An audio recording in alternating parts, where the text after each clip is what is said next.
ngeno waayise ekiso ku jjinja namugamba ya hadha aturidu an tumitaha mautatain omusiraamu oyagala kitta mirundi ebiri lwaki towagadde ekiso kyo nga tonnatuuka we kiri naye nowagala ekiso kikutunuulidde golooza tekimanyi kikigenda mu maaso ebitonde byonna Allah subhanahu wa ta'ala nga gwe bw'oti okufa n'ebitonde byonna bitya okufa nga bw'oti okukola ki okufa n'ebitonde byonna bitya okufa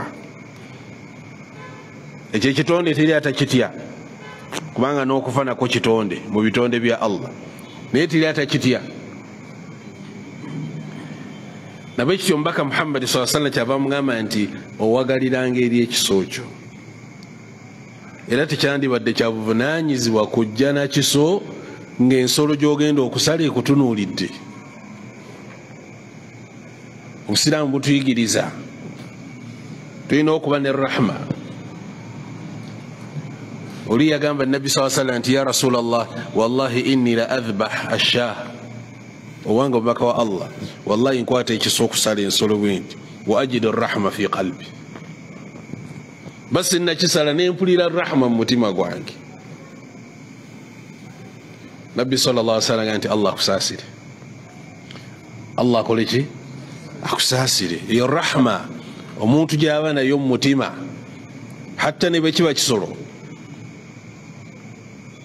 bakulagira okukirya bakubiriza okukirya oba bakukkiriza okukirya olina okuba ne rahma mu mutima. Nabwe kityo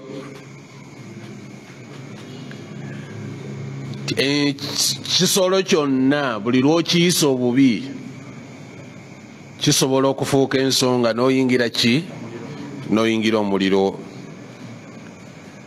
Era حديث يا عبد الله بن عمر رضي الله تعالى عنهما أنه مر بفتيان من قريش أباتامبلا تامبلا نجاسسين كان بفوبكا غبا قريش فتيان من قريش أبفوكا غبا قريش قد نصبوا طيرا وهم يرمونه bali balina we basibye ekinyonyi nga kiringa kye tunagamba nti kwe bayigira okuba target oba sabbaawa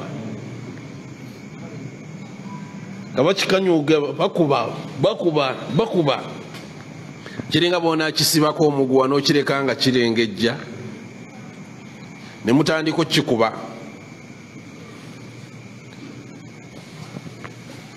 عبد الله بن عمر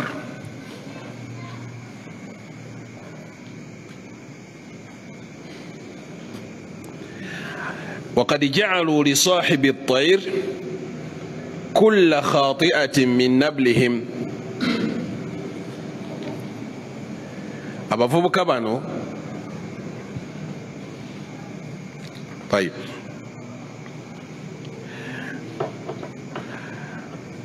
abavubuka bano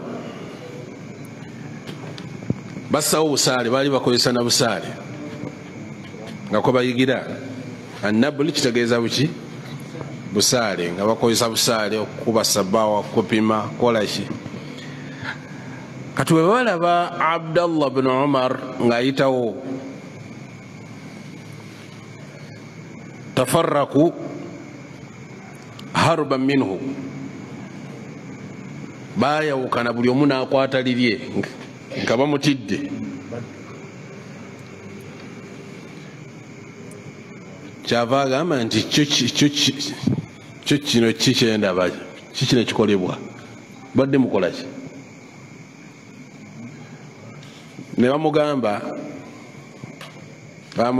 radiyallahu ta'ala anhu falamma ra'aw ibn Umar tafarraqu faqala ibn Umar man fa'ala hadha ani abadde akola bino ebyokubonereza ekinyonyi nga mukikuba. la'ana Allahu man fa'ala hadha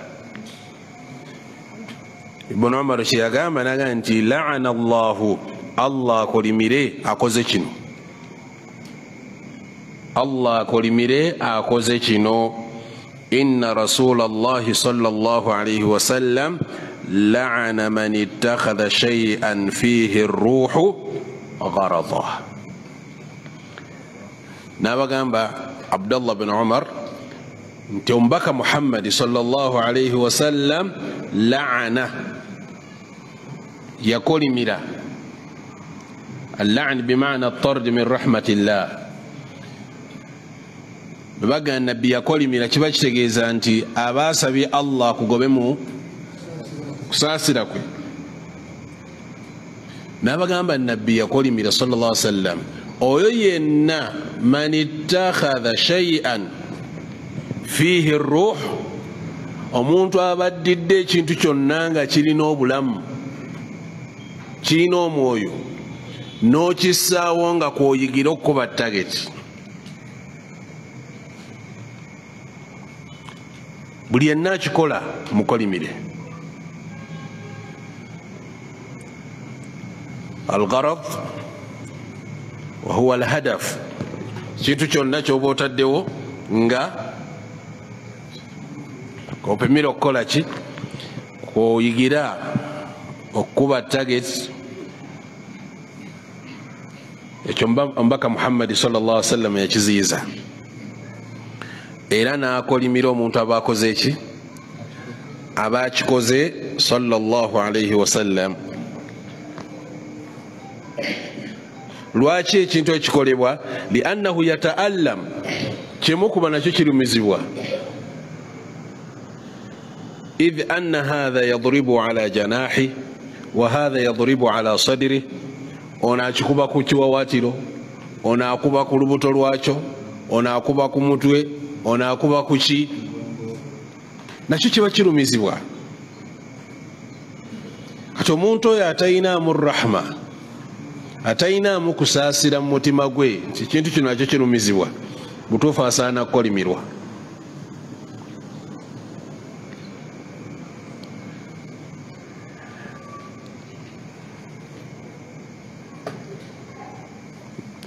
ولهذا لعن رسول الله صلى الله عليه وسلم من اتخذ شيئا فيه الروح غرضا وهدفا.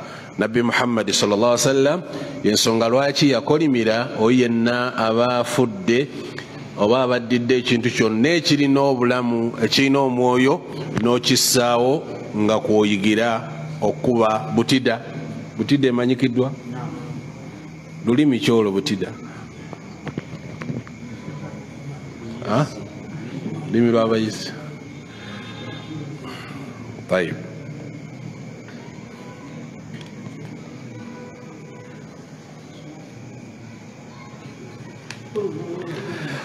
طيب حديث زنوزون بي وكذلك الحديث الذي بعده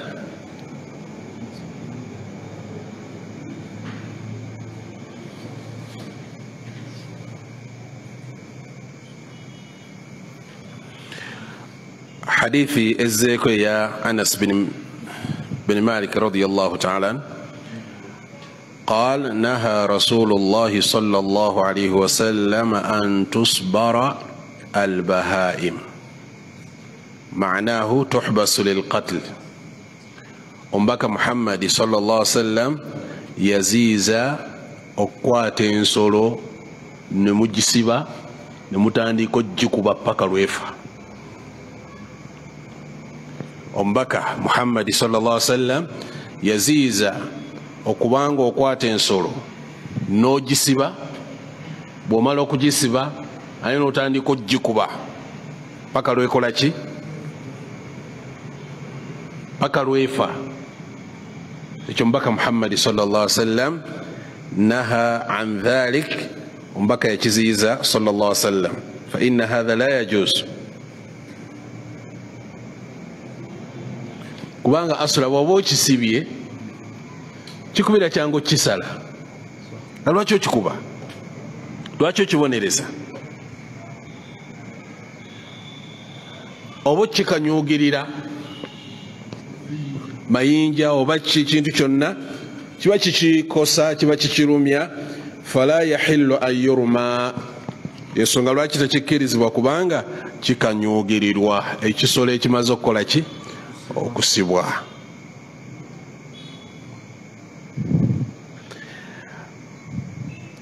waliwo hadithi ya an abi ali سويد بن مقرن رضي الله تعالى عنه قال لقد رأيتني سبع من بني مقرن ما لنا خادم إلا واحدة لطمها أصغرنا فأمرنا رسول الله صلى الله عليه وسلم أن نعتقها. صحابنا تقام أنتي nali wa musanvu ku baganda bange yali wa musanvu. Laqad ra'aytuni sab'a twali musanvu nga tuva mu babani muqarrin vuka bali musanvu naye tetwalina mukozi malana khadim illa wahida twalina omukozi ki omu. omukozi ono gwe twalina latamaha asgharuna omu ku bato baffe yali asembayo buto yamukuba oluyi. bwamukuba oluyi fa amarana rasulullahi sallallahu alaihi wasallam an na'tiqa. omubaka sallallahu alaihi wasallam n'atulagira omuwala oyo akubiddwa ateebwe akole ki abenga ateebwa kubanga yali ama yali muzaana. nabbi sallallahu alaihi wasallam n'abalagira ateebwe.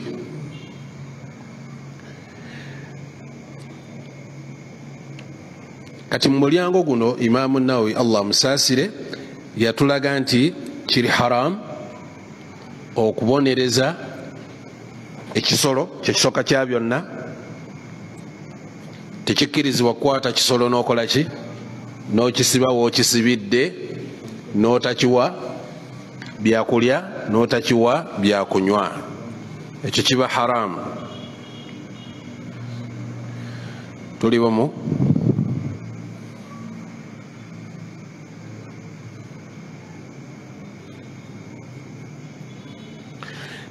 nekitegerekeka mu hadithi eyo nti singa omuntu afuna kapa ye n'agisiba waagisibidde naye ng'agiwa ebyokulya agiwa ebyokunywa, ekyo tekina mutawaana.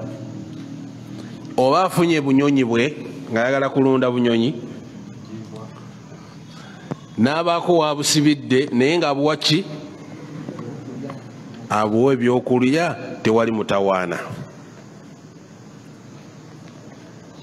n'okuba nga abikuuma tebituukibwako mpewo, tebituukibwako musana butereevu, ebyo byonna byonna bw'oba osazeewo okulunda olina okwegendereza ennyo. ensolo togisibira mu busana n'ogireka awo, kubanga singa nawe baba bagukusibiddemu owulira otya. kati wekidda ku bano abalunzi baffe abakwata ente n'agitwala ku ttale n'agisiba nga agisibidde mu kasana kennyini kali konko, tewali mazzi, terina weesobola kunoonya kisiikirize kyonna, n'ogireka awo akasana konna ne kagigwerako.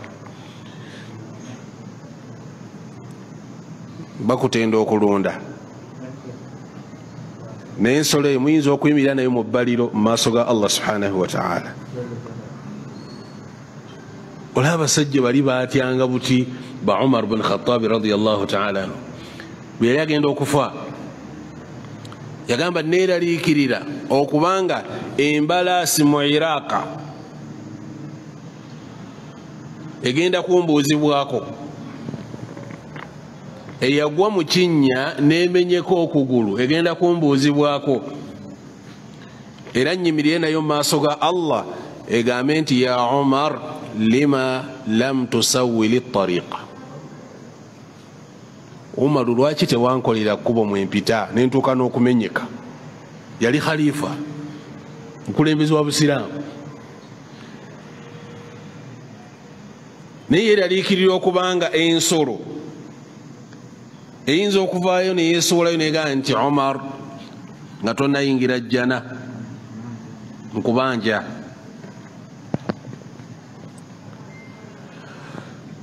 Waliwo omubaka Muhammad sallallahu alaihi wasallam olunaku lumu abaali mu kibuga Madiina, engamiya nejja etabuka. Yatabuka. Engamiya kyekimu ku bisolo ebyangu ennyo ebigonvu ennyo, n'emmese esobola okusika omuguwa n'ekitambuza. Emmese bwekwata obulungi omuguwa bweti kigoberera nekitambula. N'omwana omuto ayavula bwakwata omuguwa n'ayavula ekola ki? Allah yagigonza, naye ate nga yatabuse teri asobola gisemberera. Bwetabuka etabuka nnyo neba nzibu nnyo, kubanga kyekisolo ekisobola okukutereka omwaka nga kikuterese wakinyiiza n'okinakuwaza. Era zezimu ku nsonga ezinnyonnyolwa nti Nabbi Muhammad sallallahu alaihi wasallam zezimu ku nsonga kwe yasinziira okugaana okusaalira wezibeera oba weeri. Kitegerekeka. Akati ku mulundi gumu ku mulembe gwa Nabbi sallallahu alaihi wasallam ensolo etabuka, bannyini yo badduka. Kati edduka ejja awaali Nabbi sallallahu alaihi wasallam, bamugamba ya Rasulallah al-ibil duka, engamiya yatabuse eyo duka. Yayimirira sallallahu alaihi wasallam. Bwayimirira nejja we yali ayimiridde sallallahu alaihi wasallam, neddira omumwa gwayo negussa ku Nabbi Muhammad, naye nga ekulukusa amaziga. Nabbi sallallahu alaihi wasallam kyava abuuza ku nkomerero nti man sahibu hadha al-ibil, ani nannyini ensolo eno? Nevaayo muvubuka mu Ansar nagamba nti ensolo yange ya Rasulallah. Namugamba eva kuloopa, eva kuloopa, ogikozesa emirimu mingi nnyo n'ogikooya, nate bwe butuuka mu kugiwa emmere n'ogiwa obumere bwe buti, n'amazzi gennyini togiwa mazzi, ogiwa obuzzi butono. Nabbi kyabaga nti ittaqullaha fi hadhihi albahaim, mutye Allah ku nsolo ezo mulaba, mutye Allah ku nsolo ezo ze mulaba. Namuyinza okirabanga ate enaakola kyensolo. Abamu balina okukwata n'agisiba n'agikuba kibooko kugifiirako. Ebyo byonna ebikolebwa kati ng'oyo aba agikutte n'agisiba n'atandika okugikuba kibooko. Agwa mu hadithi Nabbi sallallahu alaihi wasallam, naha an tusbara albahaim. Omubaka sallallahu alaihi wasallam yaziiza okusiba ekisolo ate n'okibonereza. Yabigaana sallallahu alaihi wasallam. Nabwe kityo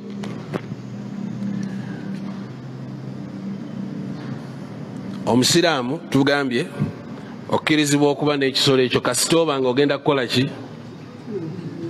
Naam, ogenda kirabirira, ogenda kiwa ebyokulya, ogenda kiwa ebyokunywa, okiyise bulungi. Ekyewuunyisa nti ebisolo ebyo nabyo bimanya abiyisa obulungi, ne bimanya abicunya, abituntuza, era gwe abituntuza bw'ojjanga bidduka, mukwano gwabe bw'ojjanga bikola ki? Bisembera. Allah yabiwa amagezi okutegeera.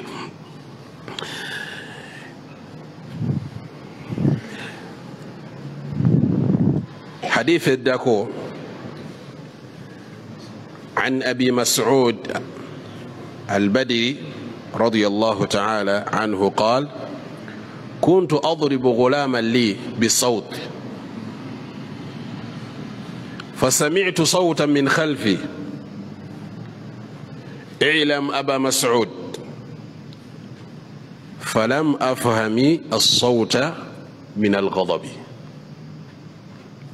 فلما دنا مني إذا هو رسول الله صلى الله عليه وسلم، فإذا هو يقول: اعلم أبا مسعود أن الله أقدر عليك منك على هذا الغلام. فقلت: لا أضرب مملوكا بعده أبدا. وفي رواية: فسقط الصوت من هيبته. وفي رواية: فقلت: يا رسول الله، هو حر لوجه الله تعالى. فقال: أما لو لم تفعل لفحتك النار أو لمستك النار. رواه مسلم بهذه الروايات. أمبك محمد صلى الله عليه وسلم حديثين يا أبي مسعود. حديث أبي مسعود رضي الله تعالى عنه.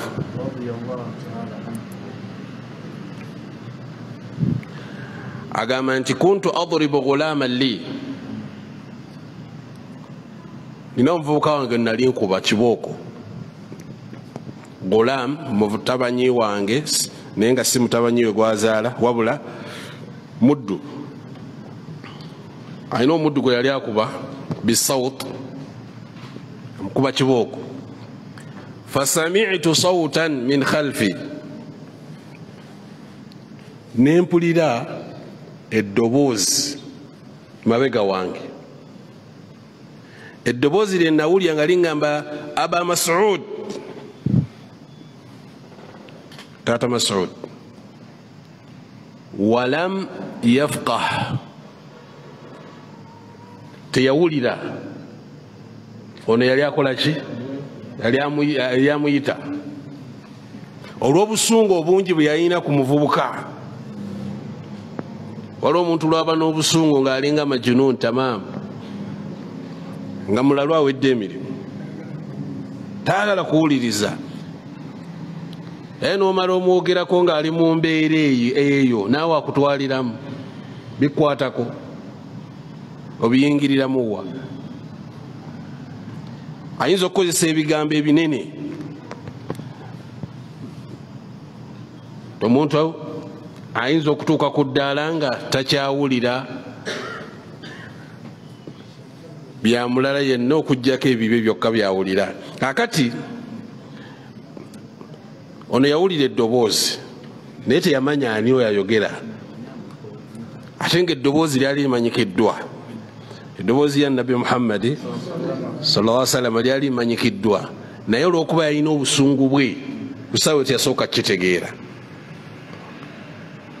Min shiddati al-ghadab فإذا الذي يتكلم هو رسول الله صلى الله عليه وسلم. agenda okwetegereza bw'ati ng'ayogera amuyita ye mbaka wa Allah sallallahu alaihi wasallam. Nga nabbi amugamba nti: i'lam Aba Mas'ud, kimanye Aba Mas'ud, anna Allah aqdaru alayka, kimanye nti Allah yasinga okubaako n'amaanyi okusinga oyo omuvubuka gw'obonereza. Allah akulinako ki?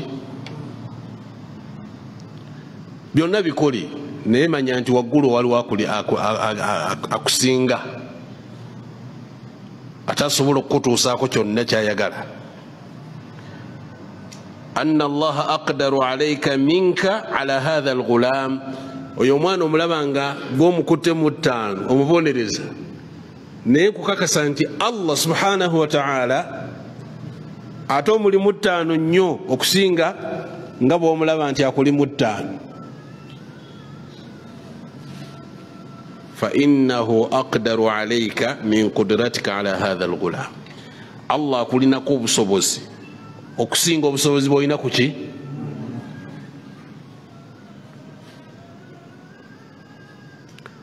wano yali alaza ku aya ya Allah subhanahu wa ta'ala egamba fa in ata'nakum fala tabghu alayhinna sabila. Allah subhanahu wa ta'ala suratu nisa kasatu munya Allah subhanahu wa ta'ala byalayogera ku nsonga z'abafumbo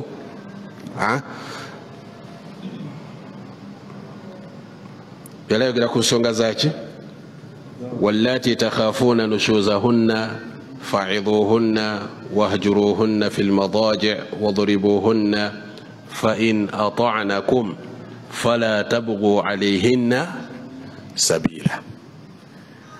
Allah gamba nti singa baba bagondedde ne babawulize gye muli abakyala fala tabghu alayhinna sabila, temubaako nsonga zonna ze musaawo okulaba nga mwongera okucunya abakyala bano banyigiriza. inna allaha kana aliyan kabira.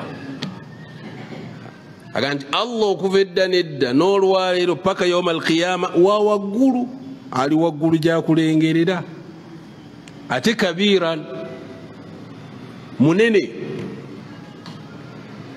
byonna byokola effujjo lyo likole naye manya nti Allah akuli waggulu. amukitegedde wano Nabi Muhammad sallallahu alaihi wasallam alaga Abu Mas'ud nti Allah akuli waggulu. osobola okukola byonna byoyagala, mubonereza, mugalamize, kola ki, naye oba omulyaza amaanyiza Allah akuli waggulu. falamma raa annahu nabiyyu sallallahu alaihi wasallam, bwamala okulaba nti amubuuliridde ebigambo ebyo ye mbaka Muhammad sallallahu alaihi wasallam, nabbi n'amujjukiza n'ebigambo ebyo ebyali ebizito ennyo ku ye. Sahaba yabitwalanga bizito nnyo ku ye. Waliwo akusinga amaanyi, waliwo akusobola okusinga obusobozi bw'olina ku oyo. bwe yawuliriza ebigambo ebyo saqatat al-asa min yadihi, n'omuggo gwe yali akutte gwamuva mu ngalo ne gugwa. nga lwaki gugwa? haiba min rasulillah sallallahu alaihi wasallam. omuggo gwagwa olw'okutya omubaka Muhammad sallallahu alaihi wasallam n'okuwa nabbi ekitiibwa. nabbi yazze, nabbi yawolereza ono, muli n'omuggo gwagwa wansi. kye yakola thumma a'taqa al-abda, yagamba omuddu ye nkoze eki ono mutadde. era ekigambo kye yayogera radiyallahu ta'ala anhu yagamba la adribu mamluka ba'dahu abada, sigenda kuddayo kuba muntu ayitibwa muddu oluvannyuma lwono biwedde. ekyo sigenda kiddamu, ensobi sigenda giddamu. wafi riwaya fasaqata as-sawt min haibate, akaggo ne kagwa olw'ekitiibwa kyeyali awa nabbi Muhammadi sallallahu alaihi wasallam. mukkube eddala n'agamba nti ya rasulallah huwa hurrun liwajhi llah, wallahi mutadde ku lwa Allah, mutadde ku lwa Allah subhanahu wa ta'ala. omubaka kyava mugamba ama law lam taf'al, ekitegeeza nti yuqsim billah, kulayirira Allah, singa tokikoze ekyo la lafahatka naarun, ekyo kikola kyokoze kibadde kigenda kukwokesa omuliro. oba lamassatka naarun, wandibadde oyekibwa omuliro, kijja okuvonola amangu nti wandibadde oyingira omuliro, omuliro gwandikwokyezza. singa tokoze ekyo,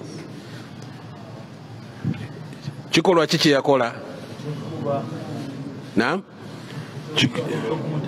ekyokuta omuddu. kubanga Allah subhanahu wa ta'ala yagamba nti innal hasanati yudhhibuna as-sayyi'at, innal hasanat yudhhibuna as-sayyi'at.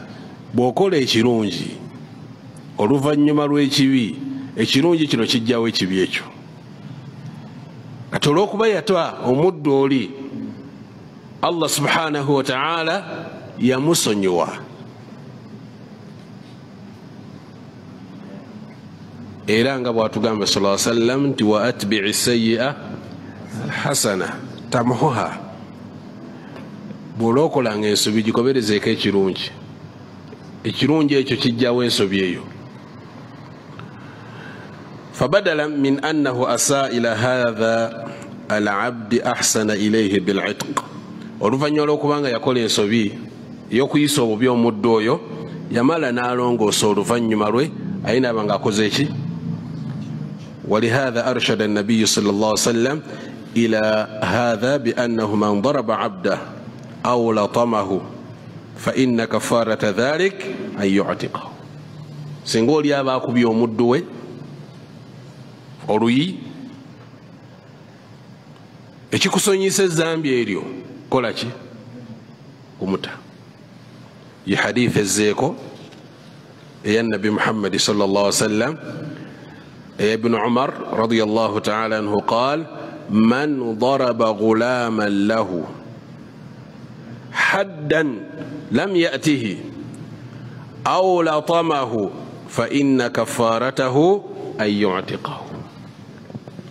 يقام عبد الله بن عمر رضي الله تعالى عنهما جنبك صلى الله عليه وسلم يقام من ضرب غلاما ومنتي النبوة كبانغو مدوي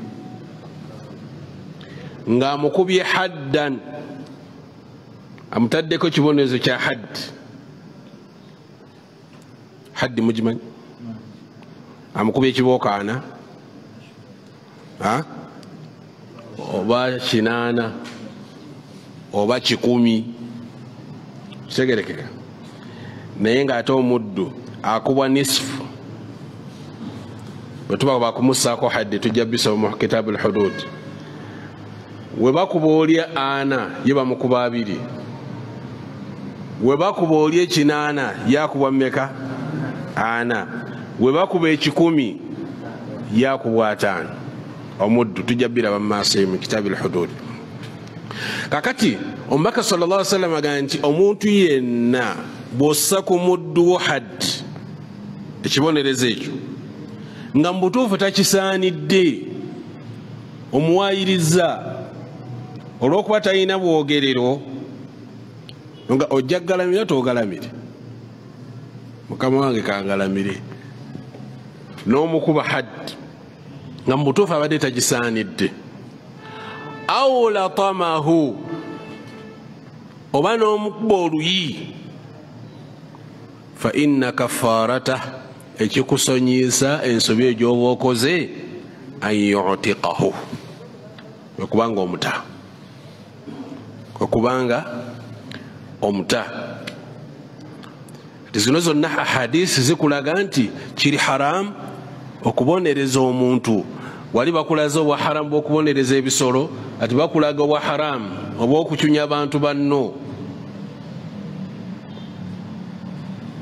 Era nga bwe tukira mu hadithi ya Hisham ibn Hakim ibn Hizam radiyallahu anhuma أنه مر بالشام على أناس من الأنباط. هشام يونو أين abantu beyasisinkana mu kitundu ky'Esham nga bantu ba al-Anbat, ekitegeeza abantu abalimi. Bali baki? Balimi naye nga si basiraamu. Balimi naye nga si baki? Si basiraamu. min al-Anbat وقد أقيموا في الشمس وصب على رؤوسهم الزيت. صحابون هشام بن حكيم أغامبا yasanga abantu nga babayimiriza mu kasana nga kaaka naye nga babayiyeeko butto bonna batobye olwa butto gwe baali babayiiridde kyokka bali muki faqala ma hatha Hakim Hisham kyavaga nti kikino kyendaba kyekigenda mu maaso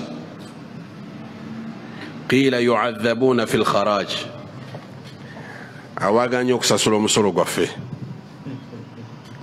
baganye okusasula ki omusolo kharaj guba musolo ogujjibwa ku bantu abatali basiramu abawangalira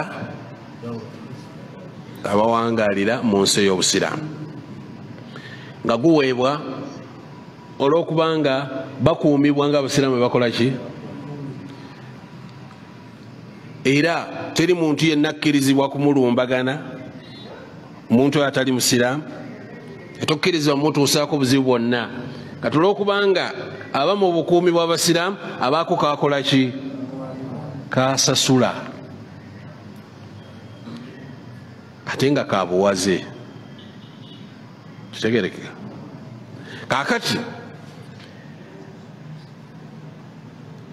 sahaba ne bwe yabasanga nga basibiddwa babayimiriza mu kasana baganya okusasula bye basasula wa fi riwaya hubisu fi ljizya bagana okuwa jizya faqala Hisham kye yakola radiyallahu ta'ala anhu wa arda kye yakola Hisham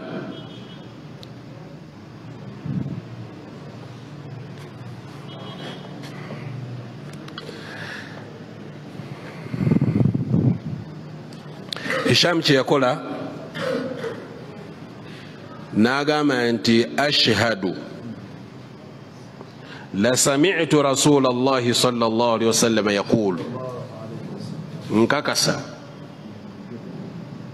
nga nawulira omubaka Muhammad sallallahu alaihi wasallam ng'agamba nti inna allaha yu'adhib alladhina yu'adhibuna an-nasa fi dunya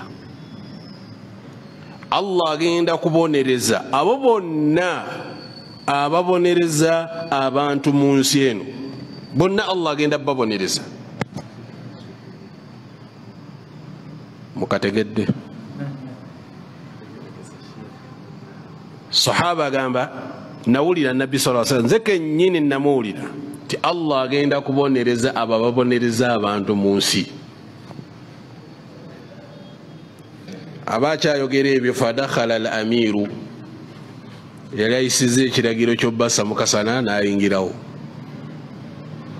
fahaddathahu n'amunyumiza hadithi eya nabbi sallallahu alaihi wasallam fa amara bihim fakhullu n'alagira basumulwe mubaleke bagende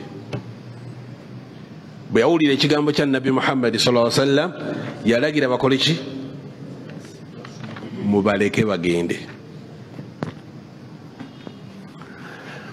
nabwekityo هذا وفي هذا دليل على حسن سيرة السلف رضي الله عنهم مكينو موليمو okulaga enneeyisa ennungi ey'abalongoofu abaatukolaki abaatukulembera naddala mu mbeera ey'okubuulirira al hukam omukulembeze bamubuulirira batya mukulembeze taba wa ku buzindaalo nasiha okubuulirira omukulembeze tebamubuulirira ku buzindaalo si wa khutuba si wa ku mulereetu batuukirira mutuukirire era eba khata kabir nsobi nnene okubanga omukulembeze omunnyonnyola ensobi ze naye ng'ozinnyonnyolera mu bantu abakyamu mukitegedde waliwo okunnyonnyola akati nkulembeze bwati bembuulira ebigambo mugenda kukola ki wangi okuleka bajjuza bamala okujjula ne babakuba kibooko kitegerekeka nga la faidata fi temuli mugaso. lidhalik alhakim oba omukulembeze yunsah abuulirirwa binfiradihi ngaaliki ali yekka bw'oba ofunye chance emutuukako n'omutuusaako nasiha ate ebiseera ebisinga baziwuliriza. amma annasiha fi lam okubuulirira mu lujjudde lw'abantu ekyo bakiyita ki? Imaamu Shaafi yakiyita okukuba kuswaza. ta'ammadani binusihi fi infiradi yagamba Imaamu Shaafi bw'obanga oyagala okugolola ensobi yange sooka akole ki? Onoonyereze oba onoonye nga ndi bw'omu. bw'olaba nga ndi bw'omu jangu okole ki? Ombuulire ensobi yange kasulaba nga ndi bw'omu. fa inna nasihata fi ljamaa naye nasiha gyokolera mu olujjudde lw'abantu nawun min alfadiha ogwo muteeko gy'okuswaza la ardaahu sosobola kisiima era sikyagala. era bw'olabanga siwuliriza bigambo byo tonnenya. mukitegedde obusiraamu buyina ensengeka gye bwasengekamu. bw'oba oyagala kubuulirira kunnyonnyola hakimu mukulembeze biki oyina amakubo g'okwata so si makubo ga budaala.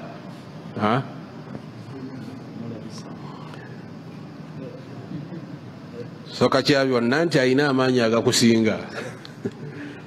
okitegeera alina amaanyi agakola ki? agakusinga. gojja kwogera kigambo kimu ye tajja kwogera ajja kukozesa bikolwa. kitegerekeka nga ne nasiha tetuuse nebyobadde oyagala okutuusa tebituuse. kubanga Allah subhanahu wa ta'ala buli lwasitula omuntu ku madaala aba tayagala kuyisibwa mu maaso nga naawe era bw'otayagala kuyisa mu maaso. singa omwana wo omwana gw'ozaala owwo bagana naye taata ddamu empisa naye ng'abyogerera mu ki? mu bantu taata ddamu empisa mu butuufu. tebikolwa naawe okiwulira otya nga omwana owo yakikugambye gw'olinako obuyinza kubanga okimanyi nti omwinako obuyinza nekibooko osobola ozimuyisaamu. kati ekyo kyowulira kitegerekeka ate oli akiwulira okukusinga. mukitegedde oba? kati obusiraamu buyina engeri gye bulambikamu ensonga ezo. Sheikh Muhammad bin Salih al-Uthaymin Allah musaasire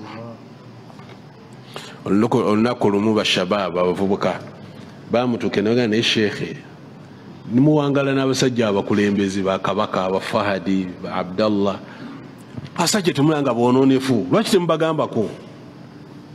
kati goli sheekhe munene bw'omugambako asobola okuwuliriza. sheekhe yamugamba kyotegeeza buli lwe naagendangayo nsooka empitire ewuwo mpitirenga ewuwo male kuga nti nagenzeeyo nayogeddeko nabo. kitegerekeka naga nti abasajja tubatuukirira bye batereeza ne babitereeza bye baba tebatereezezza gwe obuvunaanyizibwa bwe okutuusa okulongoosa kutereeza ebimu si byaffe. naye tuba tutuula nabo ne tubabuulira nti nedda kino kikyamu kino si kirungi nakuwuliriza. bweba nga nkyalina omukisa ogutuulako naye ne munnyonnyola. okitegedde kati oyagala nzija ku kituuti nkisse mu khutuba tayib bwe bimutuukako eri kikyaba asuubira kyokka ng'olina chance eyogera naye wamukitegedde akubuuza nti chance entuukako ogirina lwaki tewantuukiridde bali wabadde onnyonnyola bewabadde oyagala bakyuse oba nze mukitegedde kati basalafi salih balongoofu abatukulembera bwe balabanga ensobika olububa oliawo ku bakulembeze ng'ebiseera ebisinga batuukirirwa naddala ng'olina chance ekola ki mutuukako si kumusaba masalihi go bikuyamba nga ggwe omuntu wabula olina kutunuulira bigasa bantu bonna okutwalira wamu kitegerekeka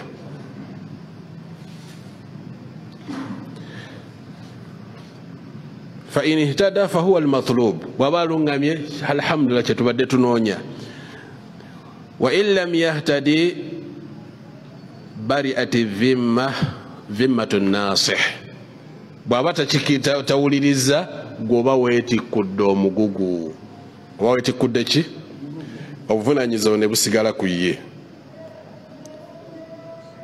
lakin alhukam alladhina yakhafuna allaha subhanahu wa ta'ala abakulembeze abalimu okutya allah bwe bajjukizibwa amateeka ga allah babagonvu nnyo babagonvu lam yakhiru alaiha summan wa umyana tebeefuula bakiggala tebeefuula bamuzibe naam hadithi ezizzeeko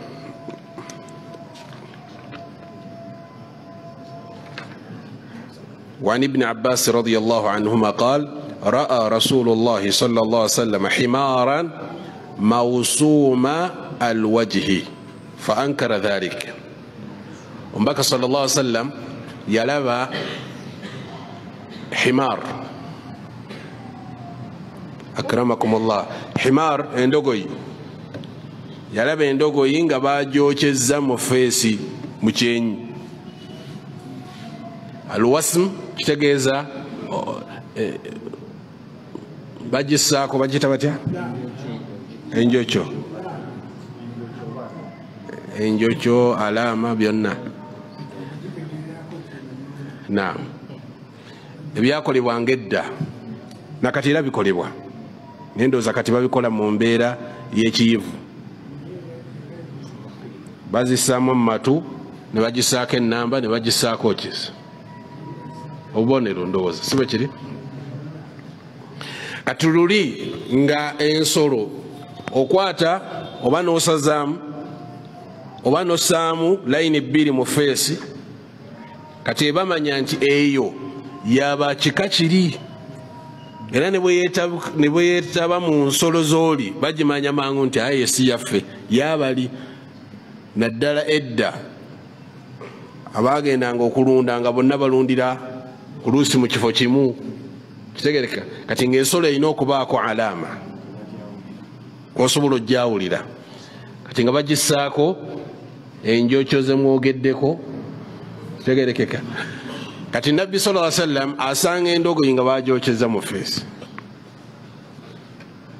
fa ankara dhalika kikolo ekyo yakivumirira sallallahu alaihi wasallam faqal wallahi la asimuhu illa aqsa shay'in min alwajhi nabbi sallallahu alaihi wasallam nti si kirungi wallahi si kirungi kubanga mugikuba mujokya mu illa aqsa shay si maaso ddala mwokere emabega kale mugise emabega nesi muki wa amara bihimarihi era yalagira sallallahu alaihi wasallam eyiye fakuya fi ja'iratayhi eyiye bajisa ku ja'ira ku bisambi mabega w'ebisambi ebibiri kitegereka ku saidi eno neeno gimwandiisa obutuuliro kitegerekeka ne bassa ku saidi eno neeno era fahuwa awwalu man kawa alja'irataini ye yasandikawo sunna eyo mukitegedde eyokukola ki okulamba naye ng'olamba mabega so si mu maaso nga bali bye bakikolanga. tutegedde bulungi hadisi. wa anhu nga tukomekereza wa anhu anna nabiya sallallahu alaihi wasallam marra era hadisi eva kw'omwoyo nti marra anna nabiya marra alayhi himarun, nabbi yajja nayitwako endogoyi bagiyisa mu maaso gadi wusima fi wajhi nga bagyokyezza muki faqala la'ana allahu alladhi wasamahu, allah akolimire oyo yakoze eki yagyokyezza mu maaso. وفي رواية لمسلم نهى رسول الله عن الضرب في الوجه وعن الوسم في الوجه. وكما قال النبي صلى الله عليه وسلم يزيز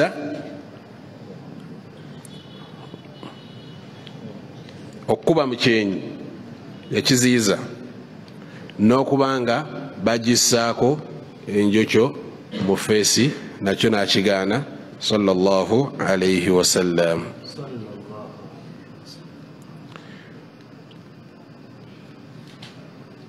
Naam, tujja kubanga tukomaawo insha allahu taala.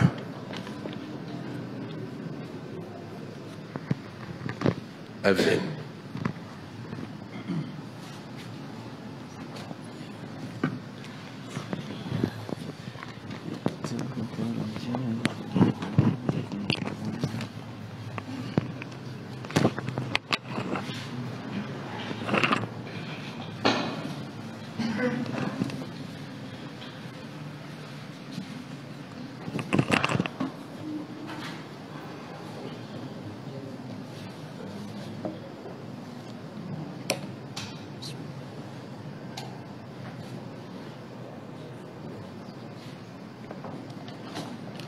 الله أكبر الله أكبر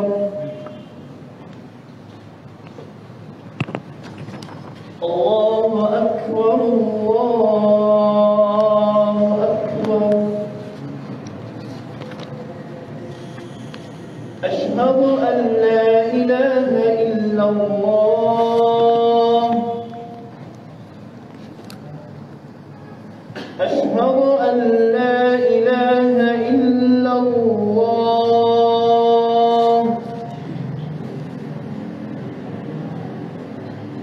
أشهد أن محمدا رسول الله.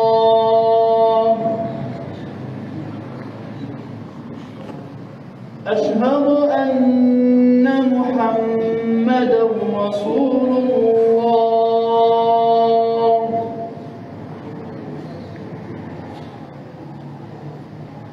حي على الصلاة.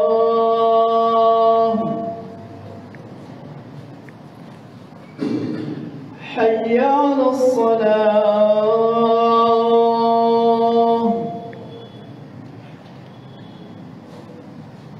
حي على الفلاح.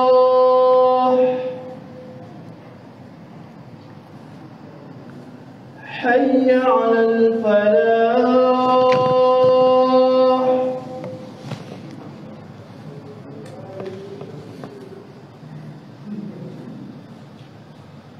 الله أكبر الله أكبر.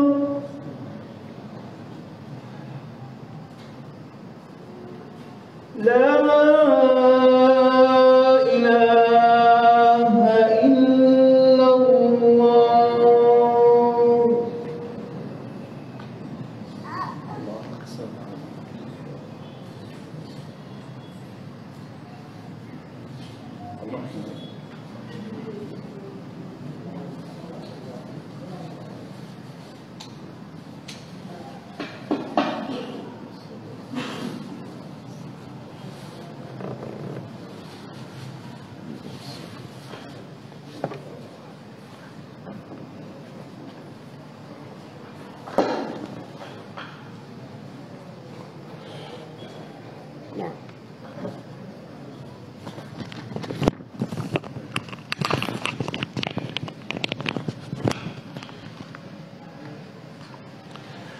نعم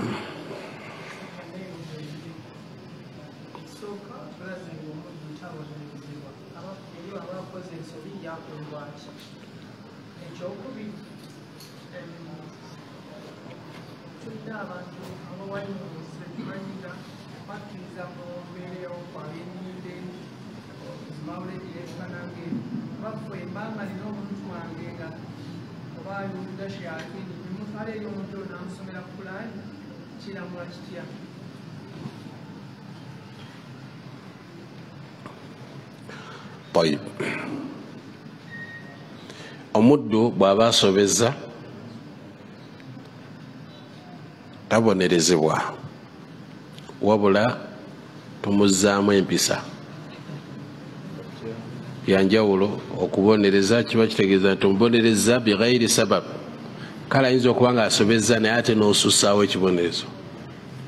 Ati okubonereza okwogerwako okukkirizibwa kweko okukuzisa muntu ki empisa. Ekyo kyo tekirina mutawaana insha Allah. Amma dharub okuba kulinnyirira kola ki olw'okubanga muddu omukubanga akuba ekintu ekitasaana ebyo tebikkirizibwa. N'omugunda agakonde kitegedde nga n'empimu otwalidde bwe bityo ebyo byonna tebikkirizibwa, biri haramu. Amma kayinza okuba akaggo bubiri fala basa. Kubanga Nabbi Muhammad sallallahu alaihi wasallam yagamba nti rahima Allahu imra'a, Allah asaasira omuddu oba omuntu akola ki yualliqu asaahu, awanika akaggo ke haythu yaraahu ahluhu, nga bafamire bakalaba. Okitegedde? Nabbi yamusabira edduwa akawanika nga abantu bakola ki bakalaba. Mukalaba baba bategeeza ki bw'okola ensobi gy'okoze nga kavayo gye kavudde. Kitegerekeka? Akaggo tebakagobera ddala mu Busiraamu, kakola. Naam. Ekibuuzo ekyokubiri, omuntu ayinamu ba'd al-bid'a, ayinamu okuzuula mu ddiini. Al-awla, ekisingako kuba ekirungi butamwettanira, kubanga sahibu al-bid'a la yu'man, tetuba safe wasangibwa wonna. Kitegerekeka?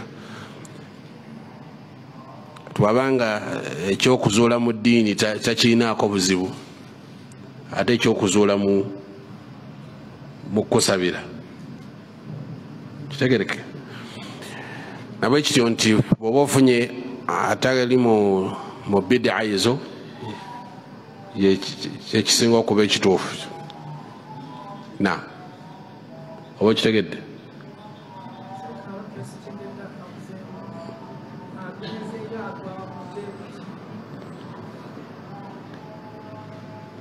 Bw'ogendayo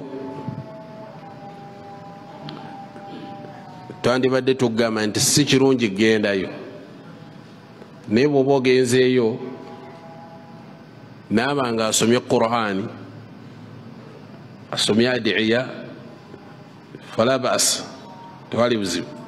Naye awali obuzibu okuba nti tugamba gendayo nga n'ebyasoma byennyini tobimanyi. Kitegerekeka? Kubanga ebiseera ebisinga baba tebasoma Qur'ani, naddala baba betulabanga bamaseeka abo tebasoma Qur'ani, wabula balagulira mu Luwarabu, gwe n'olowooza nti basoma Qur'ani. Oli asoma ya kahiju ya kahiju ya kahiju ya shamshakhina ya shamshakhina, n'obuuza shamshakhina ng'ono asoma aya za Qur'ani. Akowola majinni shayatin. Kitegedde? Kafaaka rabbuka kam yakfiika wakifata.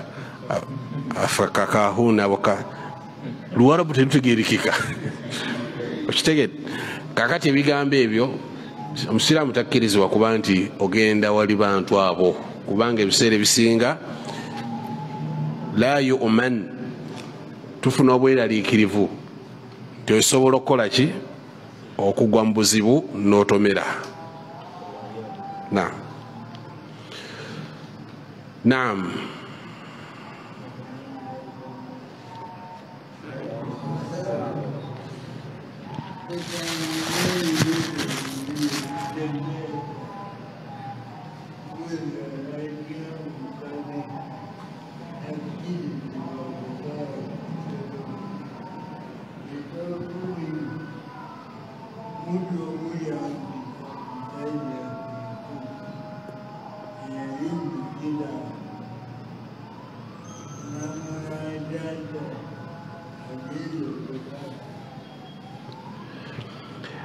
Ekibuuzo ekisoose lwaki omukazi takkirizibwa kusala kisolo mu Busiraamu? Ani yakugamba nti takkirizibwa kusala kisolo mu Busiraamu? Olwo kiwuliddeko nga bakigaana? Omukyala akkirizibwa okusala, akkirizibwa okukola ki? Okusala tekirina buzibu, tekirina buzibu. Era mu bukwakulizo bw'okusala temuli nti ayina kubanga musiraamu nga musajja. Bukwakulizo bw'okusala ayina kubanga muki? Musiraamu basi. Kitegedde?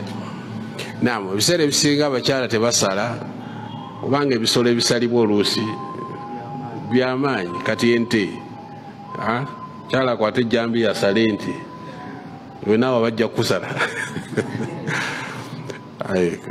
Kisolo kyamaanyi ekyo, kitegedde?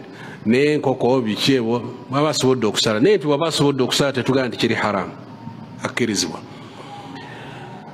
Ekibuuzo ekyokubiri abuuzizza nti mukwano gwe atali musiraamu yamuyita mukwano gwo.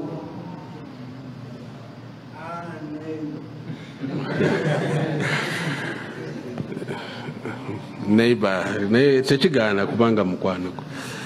Si musiraamu yamuyita okumusalirako enkoko n'amusalira. Kiramulo kitya? Tekirina buzibu, tekirina buzibu. Naam, era tofuna musa. Naam, alaikum salaam.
طيب di mutulo yandise tusenga bakimeswala kyandibadde kirungi okusituka nga batuuse ku kigambo qad qamati as-salah, qad qamati as-salah inda al-iqama. Amanya abasinga ga nti kyandibadde kirungi n'osituka, naye ne bw'oba osituse before tekirina buzibu, tekirina ki? Tekirina buzibu nti oba okoze haramu oba okoze eki, tekirina buzibu kuba bayinza n'okukimeswala nga ledde obadde oyimiridde. Kitegerekata, tekirina buzibu inshallah. Ekyokubiri, naha nabi sallallahu alaihi wasallam anil muthla. Omubaka sallallahu alaihi wasallam yaziiza omuntu afudde okusalasalwa. Omubaka sallallahu alaihi wasallam yakigaana, bakiyita al-muthla. Hatta ne mu lutalo omuntu attiddwa nemugamba yanyiiza nnyo amaze okufa n'okwatta n'omusalaasala bufi. Okitegedde? Nabbi sallallahu alaihi wasallam yakigaana, tekikkirizibwa mu Busiraamu. Era enkola ey'okubaaga abantu, kubasalaasala, kukola ki? Omubaka sallallahu alaihi wasallam yagamba nti kasru azmu almayyit ka kasri hayyan, okumenya eggumba ly'omuntu afudde toyina njawulo n'amenya eggumba lya muntu mulamu. Kati kiri haramu okuzanyira ku muntu, okumusalaasala, ebyo basalaasala. Bwe tugamba nti kiri haramu kiba kitegeeza afuna omusango. Bwe tugamba nti afuna omusango ne ku nkomerero ajja kukola ki? Ajja kubonerezebwa. Naam, tekikkirizibwa. Amma ekibuuzo kye wabuuza ekyokukwata kyali ki?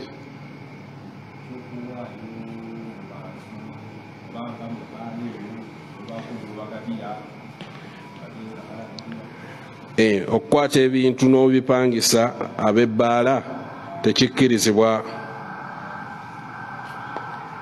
Allah agamba nti wataawanu ala albirri wattaqwa, muyambagane mu ggondera Allah n'okutya Allah subhanahu wa ta'ala.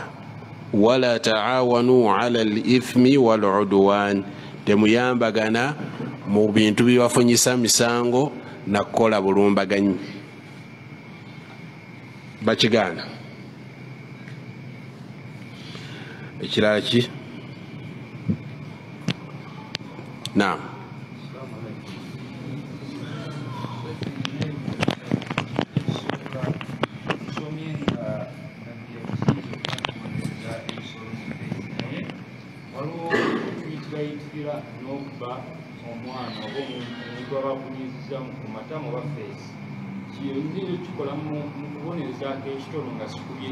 Tekikkirizibwa.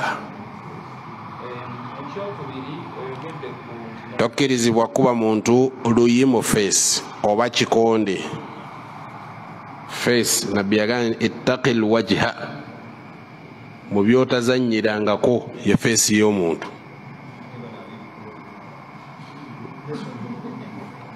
Ebikonde biri haramu mu Busiraamu. Omuzannyo gw'ebikonde guli haramu mu Busiraamu, tegukkirizibwa. Kitegerekeka? Omuzannyo gw'ebikonde guli haramu, tegukkirizibwa mu Busiraamu. Amma ekigo tekirina mutawaana, ekigo kikkirizibwa. Lwaki amanyi baziyiza ekikonde? Ekikonde kwonoona feesi ya munno n'olyoka obalibwa nti aha point of gifunye. Oli ne bwakuba mu mugongo ebikonde ebyenkanawo tebabibala, bakubala nnyindo ogikyusiza n'etunula eno, amannyo ogayiye, awo bakuba nti kati awo oli mukubi. Kati ebyo byonna bifuula ekikonde okubanga kiri haramu, tekikkirizibwa. Naam.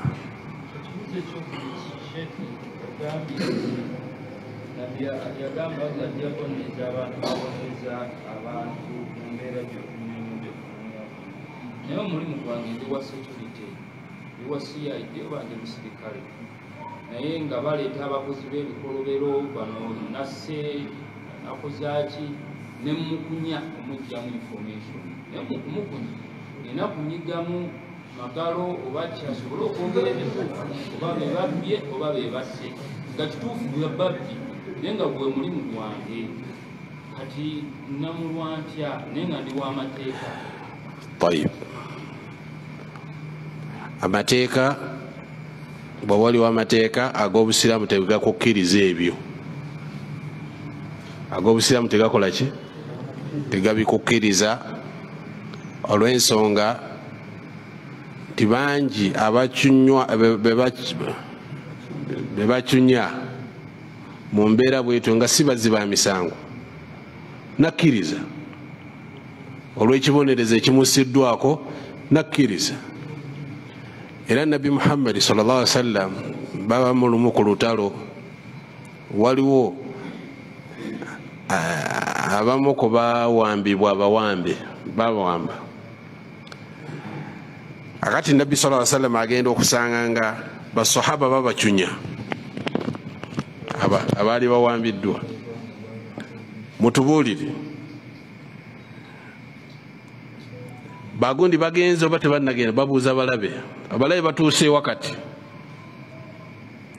bwe babalimbanga nga babaleka bwe bayogeranga amazima nga babakuba mukitegedde nabbi sallallahu alaihi wasallam nti mumwe abaaki bwe babalimba ate mubaleka ate bubogera amazima nga ate mukola ki mubakuba biki bye muliko kyeboogedde nti bali mu kifo bwekiti kyekituufu kati abasiraamu baali baagala kuwulira kiri ekyobulimba mukitegedde nabbi sallallahu alaihi wasallam nti temukikozesa enkola eyo nawe kiro nti enkola ey'okucunya omuntu okubanga omugyamu obujulizi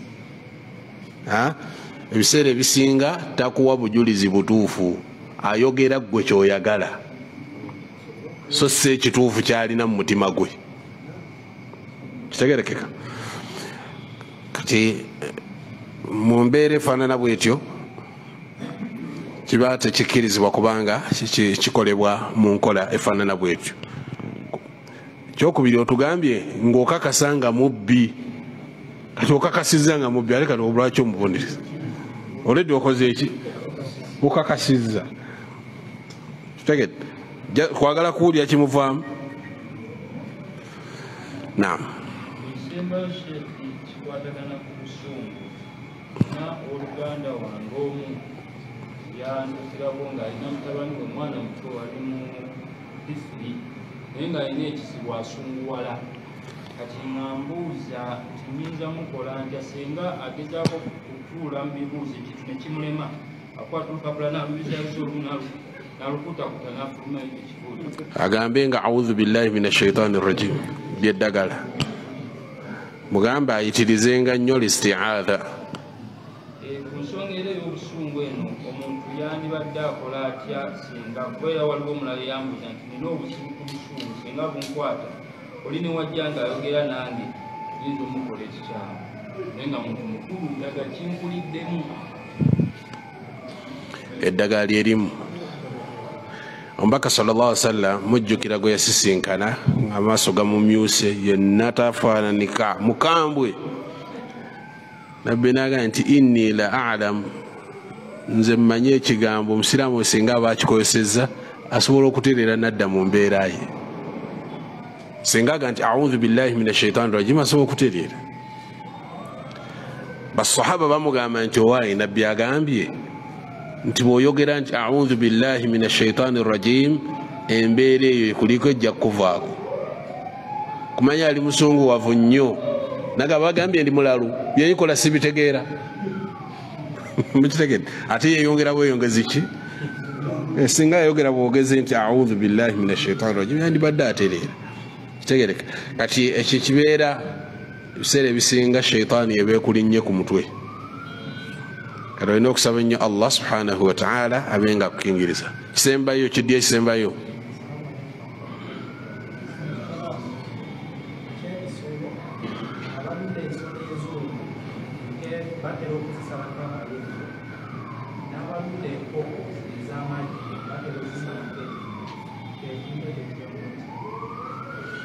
naam amayembe gajjibwako lwaki bagajjako butakosandala kiba n'ekigenderero n'amagi g'enkoko lwaki bagijjako emimu basobola okujjako naye munzijjako etagikosa ate kitegedde obutagikosa naam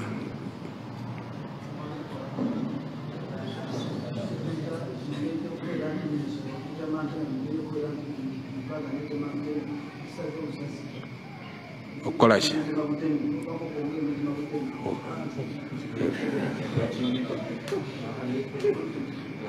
ebifu si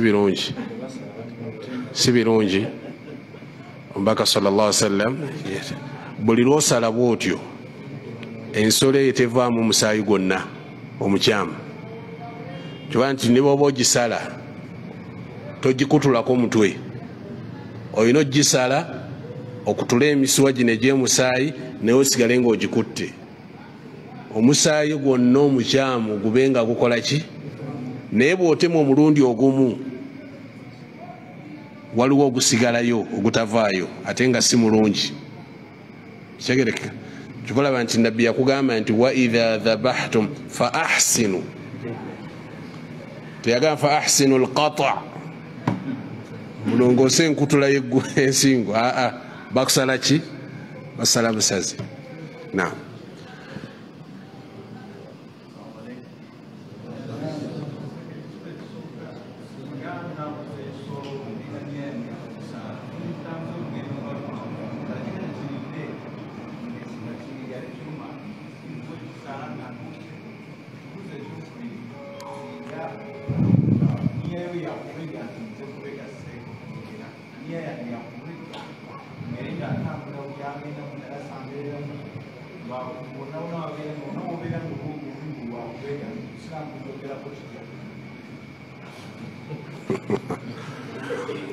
golaba otya ku kibuuzo ekyobuzi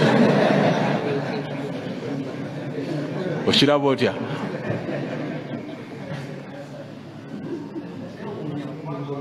ekyewuunya era kisigala kyewuunyisa ekibuuzo ekisoose ekisolo kukitambuza olugendo oluwanvu temukiwadde emmere temukiwadde ki naye nga okikulu ogenda kukola ki kukisala ensolo ne bweba egenda kusalibwa tekigaana kusooka giwa mmere giwe emmere ndaba ennaku 3 ngenda kisala ne bwemba sikiwadde emmere kitegedde taadhib okubonereza ekisolo mu mbeera eyo tekkirizibwa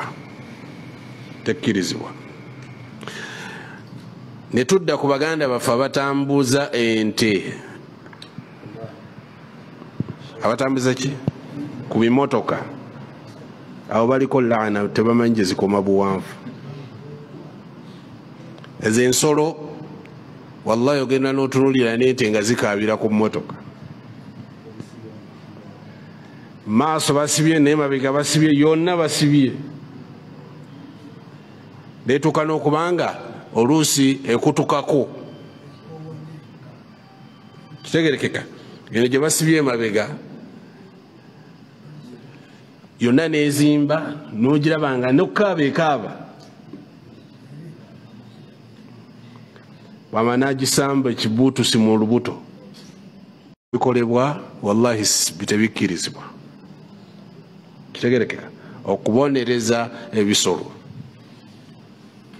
hatta n'abatali basiraamu kitegerekeka abatali bawano naye mu mawanga agalabikanga almutaka kitegerekeka n'ente yennyini emanye ekyagitonza asinga okwewuunyisa ye muntu atamanyi lwaki yatondebwa ente manyi lwaki yatondebwa kitegerekeka yagamba nze saatondebwa kwetikka migugu nakola ki nakuntuulako nze natondebwa kulima ente omulimu gwayo omukulu kukola ki kulima khalasi omulimu omukulu kulima so sigitikka kiba nti tokkirizibwa kutikka nte migugu gyo tegedde bwemala okulima ng'egenda ewummula envunanyizibwa bwayo eŋŋamiya ndogoyi naye omulimu gwayo kwetikka ki ebyo byetikka emigugu endogoyi yeetikka neŋŋamiya naye kola ki ate embalaasi teyeetikka migugu ate yakutuulwako butuulu era erina takabbulu eyo erina takabbulu ne bannyiniryo baba ne takabbulu nga nabbi bwagamba buli aba n'embalaasi aba ne takabbulu ate buli mulunzi wa ŋŋamiya aba n'eggume abalunda eŋŋamiya baba n'eggume akakanyavu abalunda embuzi n'endiga baba bakakkamu kiba nabbi yagamba nti mulundenga ku mbuzi obanga nsolo mu nsolo z'omujjana bw'oba osobola okuwangaala naye wano ku nsi n'ogiyisa obulungi nejjana eyinza okukubeerera ennyangu kitegerekeka. سبحانك اللهم بحمدك أشهد أن لا إله إلا أنت أستغفرك ونتوب إليك. السلام عليكم ورحمة الله وبركاته.